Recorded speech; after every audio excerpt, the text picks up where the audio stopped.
श्री स्वामी समर्थ.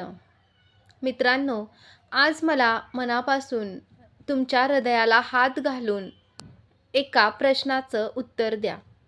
तुम्ही जेव्हा जेव्हा एखाद्या मंदिरात जाता, पंढरपूरला जाता, अक्कलकोटला जाता किंवा तुळजापूरला आई भवानीच्या चरणी नतमस्तक व्हायला जाता, तेव्हा तुम्हाला खरोखर असं वाटतं का की तुम्ही तुमच्या स्वतःच्या मर्जीनं तिथं गेलात?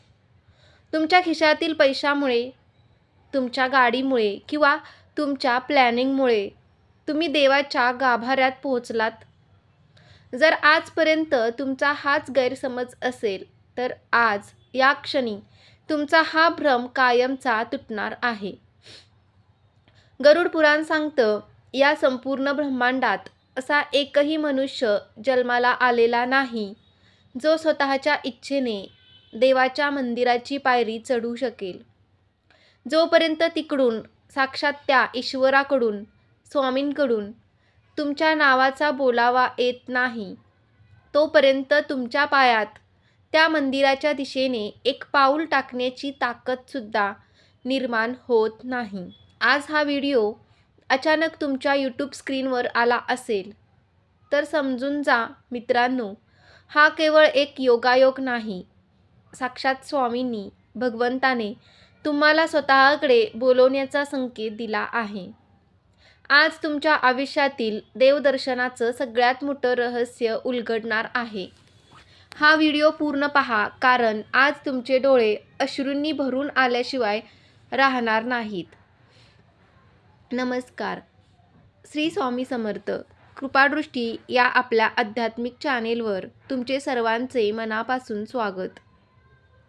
बरेच जण म्हणतात की आम्ही कितीतरी वर्षापासून पंढरपूरला जाण्याचा प्लॅन करतोय, पण ऐनवेळी गाडी बिघडते, कोणाचं तरी आरोग्य बिघडतं किंवा काहीतरी काम निघतं आणि आमचं दर्शन रद्द होतं. असं का होतं? तर काही भक्त म्हणतात, आमच्याकडे खिशात 1 रुपयाही नव्हता, आमची कोणतीही तयारी नव्हती, तरीही अचानक असा चमत्कार झाला की आम्ही अक्कलकोटला पोहोचलो, स्वामींच्या चरणी डोके टेकवले आणि आमचं दर्शन अगदी निर्विघ्नपणे पार पडलं. हे कसं शक्य आहे? मित्रांनो, हाच तर ईश्वर आणि भक्तांमधील तो अदृश्य गूढ धागा आहे. गरुड पुराणात श्रीहरी विष्णूंनी आपले वाहन गरुडाला देवदर्शनाचे महारहस्य सांगताना स्पष्टपणे लिहिलं आहे की मनुष्याचे संचित कर्म, त्याचे प्रारब्ध आणि ईश्वराची असीम कृपा जेव्हा एकाच बिंदूवर एकत्र येतात, तेव्हाच देवाची हाक माणसाच्या हृदयापर्यंत पोहोचते. देवदर्शनाला तुम्ही जात नाही, देव स्वतः तुम्हाला बोलावून घेतो. आजच्या या विशेष व्हिडिओमध्ये आपण गरुड पुराणावर आधारित असे 7 अत्यंत महत्त्वाचे, चमत्कारिक आणि गूढ संकेत पाहणार आहोत, जे संकेत दर्शवतात की देवाने तुम्हाला स्वतःच्या दरबारात बोलावलेले आहेत. हे संकेत काय आहेत, ते ओळखायचे कसे, आणि जर देव बोलावा पाठवत असेल तर आपण कोणती साधना करावी, हे सर्व आज आपण अगदी सविस्तर पाहणार आहोत. चला तर मग व्हिडिओला सुरुवात करूया. 1. गरुड पुराणातील धर्मकांडातील वर्णनानुसार जेव्हा एखाद्या जीवाचे जन्मांतराचे पाप क्षीण होऊ लागते आणि त्याच्या पूर्वपुण्याईचा उदय होतो, तेव्हा भगवंत त्याच्या सूक्ष्म शरीराला सर्वप्रथम जागृत करतात. तुम्ही अनुभवलाय का हा क्षण? तुम्ही तुमच्या रोजच्या कामात व्यस्त आहात, ऑफिसमध्ये आहात, स्वयंपाकघरात आहात किंवा व्यवसायात आहात, आणि अचानक तुमच्या मनात पंढरपूरच्या विठुरायाची, अक्कलकोटच्या स्वामींची किंवा तुमच्या कुलदैवताची प्रचंड ओढ निर्माण होते. मन अस्वस्थ होतं, छातीत एक अनामिक भरून येतं. एवढंच नाही तर रात्री झोपेत तुम्हाला अचानक मंदिराची पायरी, गाभारा, चालू असलेली आरती किंवा साक्षात देवाचा फोटो स्पष्ट दिसतो. सकाळी उठल्यावर मन प्रसन्न असतं, पण डोळ्यात अश्रू असतात. असा संकेत दिसतात सलग 21 दिवस न चुकता हा उपाय करा. रोज संध्याकाळी 6 ते 7च्या दरम्यान घराच्या देव्हाऱ्यासमोर गाईचा तुपाचा एक दिवा लावा. स्वामींच्या किंवा तुमच्या इष्टदेवताचा श्री स्वामी समर्थ किंवा ओम नमो भगवते वासुदेवाय या मंत्राचा 108 वेळा जप करा. तांब्याभर शुद्ध पाण्यात तुळशीचे पान टाकून देवापुढे ठेवा आणि प्रार्थना करा, हे देवा, तुझा बुलावा मी स्वीकारला आहे. मला तुझ्या चरणी लवकरात लवकर घे. नंतर ते पाणी प्राशन करा. 2. तुम्ही आयुष्यात कधी ना कधी हा अनुभव नक्कीच घेतला असेल.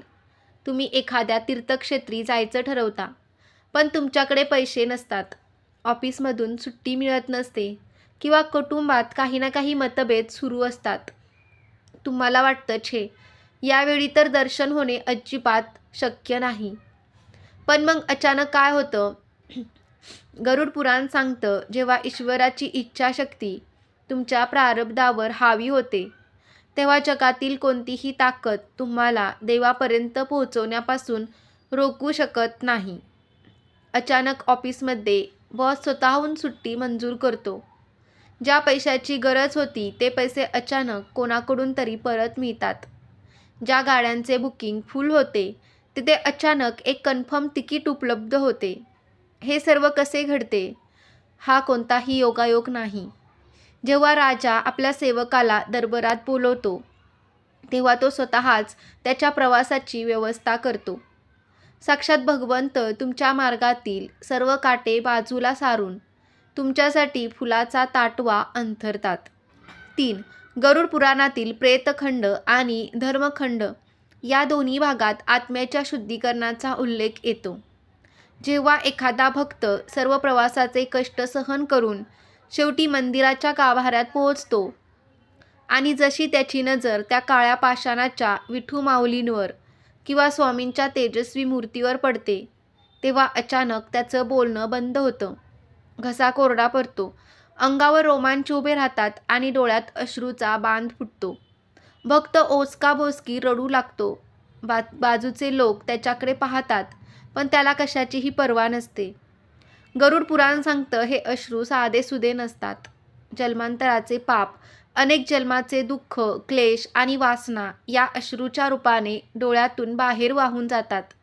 जेव्हा देव तुम्हाला बोलवतो, तेव्हा तो केवळ तुम्हाला दाखवत नाही, तर तुमच्या आत्म्याला आपल्या चैतन्याने न्हाऊ घालतो.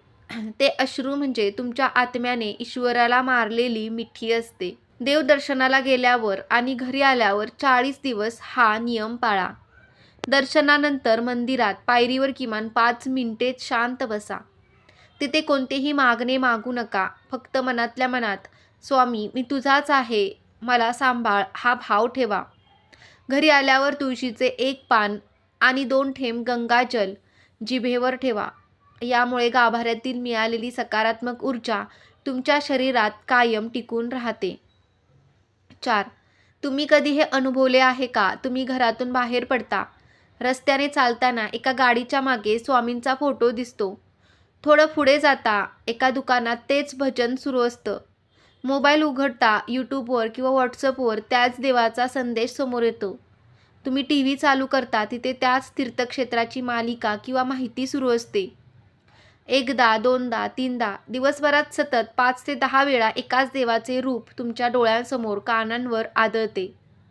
गरुड पुराण आणि तंत्रशास्त्रात याला दिव्य संधान म्हटले जाते. जेव्हा ईश्वर तुम्हाला आपल्याकडे बोलावू इच्छितो, तेव्हा तो निसर्गातील सर्व घटकांना तुमच्यासाठी माध्यम बनवतो. तो तुम्हाला सांगण्याचा प्रयत्न करत असतो, मुला, मी तुझी वाट पाहत आहे, लवकर माझ्याकडं ये. असा संकेत सतत 3 दिवस दिसल्यास तात्काळ हा उपाय करा. एका कोऱ्या कागदावर हळदीने आणि कुंकवाने श्री स्वामी समर्थ किंवा तुमच्या देवाचे नाव लिहा. त्या कागदावर 1 रुपयाचे नाणे ठेवा आणि 7 दिवस देव्हाऱ्यात त्याची पूजा करा. आठवड्याच्या आत त्या देवाच्या मंदिरात जा किंवा जवळच्या मंदिरात जाऊन ते नाणे देवाच्या दानपेटीत अर्पण करा. तुमचा बोलावा पूर्ण होईल. 5. गरुड पुराणात एका कथेचा उल्लेख येतो, जिथे एक गरीब भक्त देवाच्या दर्शनासाठी निघाला असतो, पण जंगलात वाट चुकतो. तेव्हा साक्षात ईश्वर एका वृद्धाच्या रूपात येऊन त्याला रस्ता दाखवतो आणि अन्नाचा घास भरवतो. आजच्या काळातही हा संकेत अगदी तसाच घडतो. तुम्ही देवाच्या दर्शनाला जात आहात, अचानक तुमची तब्येत बिघडते किंवा गाडी पंक्चर होते किंवा तुमचे पाकीट हरवते. अशा वेळी अचानक एक अनोळखी व्यक्ती येते. ती व्यक्ती कोण आहे, कुठून आली, तुम्हाला काहीही माहिती नसते. ती व्यक्ती तुमची पूर्ण मदत करते, तुम्हाला सुरक्षित देवाच्या मंदिरापर्यंत पोहोचवते आणि अचानक गायब होते. किंवा एखादी व्यक्ती स्वतःहून येते आणि म्हणते, मी अक्कलकोटला चाललोय, तुम्हीही माझ्यासोबत चला, सर्व खर्च मी करतो. हे काय आहे? गरुड पुराण सांगतं, जो जीव देवाने बोलावलेला असतो त्याच्या संरक्षणासाठी भगवंत स्वतः आपले दूत पाठवतात. असा अनुभव आल्यास किंवा बुलावा आल्याची जाणीव झाल्यास हा संकल्प करा. देवदर्शनाला जाण्यापूर्वी किमान एक गरीब व्यक्तीला किंवा भुकेलेल्या प्राण्याला अन्नदान करा. अन्न देताना मनात अन्नपूर्णे सदा पूर्णे किंवा श्री स्वामी समर्थ म्हणा. यामुळे प्रवासातील सर्व अपघाताचे योग, नजरदोष आणि पाप टळतात आणि दर्शन अत्यंत सुखद होते. 6. आयुष्यात संकटाचा डोंगर कोसळलेला असतो. कर्जाचा डोंगर, आजारपण, घरात रोजची भांडणे, कोर्ट कचेरीचे लफडे. मन इतके निराश झालेले असते की माणसाला वाटतं आता जगण्यात काही अर्थ उरलेला नाही. पण अशा स्थितीत जेव्हा तो कसा तरी देवाच्या मंदिरात पाऊल ठेवतो, मंदिराच्या कळसाचे दर्शन घेतो आणि गाभाऱ्यात प्रवेश करतो, तसा एका सेकंदात चमत्कार घडतो. त्याच्या डोक्यातील सर्व विचार थांबतात. सर्व ताण, सर्व भीती, सर्व नैराश्य कुठल्या कुठे पळून जाते. मनात एक अभूतपूर्व शांतता, एक थंडगार आनंद आणि एक विलक्षण समाधान भरून राहते. गरुड पुराणात लिहिलं आहे, देवस्थान हे केवळ पाषाण नसून ते चैतन्यपुंज, एनर्जी सेंटर असते. जेव्हा देव स्वतः भक्ताला बोलावतो तेव्हा तो भक्ताच्या शरीरातील सर्व नकारात्मक ऊर्जा बाहेर खेचून घेतो आणि त्याला आपल्या दिव्य तेजाने भरून टाकतो. हा अनुभव टिकवून ठेवण्यासाठी 21 दिवसाचा नियम करा. रात्री रोज झोपण्यापूर्वी देव्हाऱ्यासमोर कापूर जाळा. त्या कापुराच्या ज्योतीकडे 1 मिनिट शांतपणे पहा आणि मनात म्हणा, हे भगवंता, जशी मंदिरातील शांतता मला लाभली तशी माझ्या घरात आणि मनात सदैव राहू दे. घरातील सर्व वास्तुदोष आणि नकारात्मकता नष्ट होईल. 7. गरुड पुराणातील अंतिम सिद्धांत असा आहे की जेव्हा मनुष्य स्वतःच्या इच्छेने किंवा गर्वाने, म्हणजे मी जातोय या अहंकाराने मंदिरात जातो, तेव्हा त्याला केवळ प्रवासाचे कष्ट मिळतात. परंतु जेव्हा तो ईश्वराच्या बोलाव्यावरून आज्ञा स्वीकारून नम्रतेने जातो, तेव्हा त्याच्या जीवनातील सर्व संचिताचा दाह होतो. तुम्ही पाहिलं असेल, कित्येक लोक दर्शनावरून परत येतात आणि त्यांच्या आयुष्यात अचानक चमत्कार सुरू होतात. ज्या आजारावर डॉक्टर उपचार सांगू शकत नव्हते, तो आजार बरा होतो. ज्या मुलीचे लग्न ठरत नव्हते, तिचे लग्न जमते. जो व्यवसाय बुडत होता, तो अचानक फायद्यात येतो. हे का घडते? कारण तुम्ही केवळ देवाला पाहायला गेलेला नव्हता, तर देवाने तुम्हाला बोलावून तुमचे प्रारब्ध बदलले होते. त्याने तुमच्या कर्माचे खाते साफ केले होते. दर्शनावरून आल्यावर सलग 11 दिवस हा संकल्प करा.